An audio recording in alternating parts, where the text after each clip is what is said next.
Hello. Our lesson today is going to take us to square roots. So we are on chapter 7, section 1. So we're going to be looking at square roots and perfect squares. So the first part of this lesson I want us to point to is the top box. We always take a look at the vocabulary terms in that top box. We can see square root is highlighted. And a square root is a number when multiplied by itself equals that given number. We've dealt with square roots before.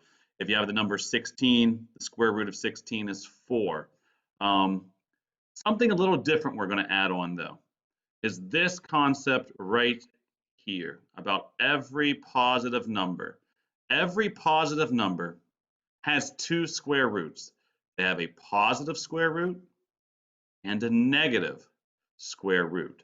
So we'll get into that in our first example. One other vocabulary term I want us to look at is this term called perfect square. And a perfect square is a number that has integers, whole numbers, as its square roots. 16 would be a perfect square because it has a whole number of 4 as its square root. So let's go down here to example 1. And it says finding square roots. And you'll see that it is plural, square roots. That means you're going to be putting more than one number down. So our example says square roots of 49. And if we go back up to here, it says every positive number has a positive and negative square root. We have a positive 49. What number is it that gets to 49? Well, we have 7 because 7 times 7 equals 49. But also the other square root is the negative number. So negative 7. Why is that? Because negative 7 and negative 7 also give us a positive 49. And we remember the rule that when you multiply two negatives together, you get a positive number. So for our number 49, we have 7 and negative 7 as our answers. Now when dealing with square roots, you're going to see this symbol a lot. And that symbol is called your radical sign. So that's used to represent the square root. If you see that symbol, you know that it's asking for a square root. So let's take a look here at some other examples.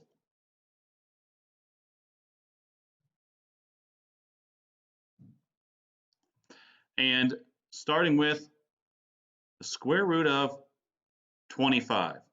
So what's the square root of 25? Well, we have 5 times 5. But what else could give us 25 is that negative. So both 5 and negative 5 are the square roots for 25. Negative 5 times negative 5 is a positive 25. So those are the two square roots of 25.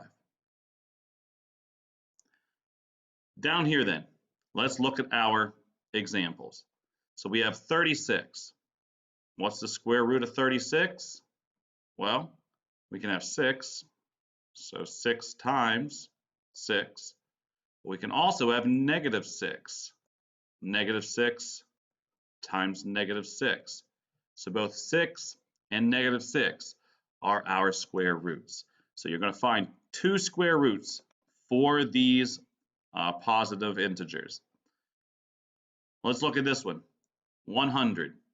So the two square roots of 100, we would have 10 times 10.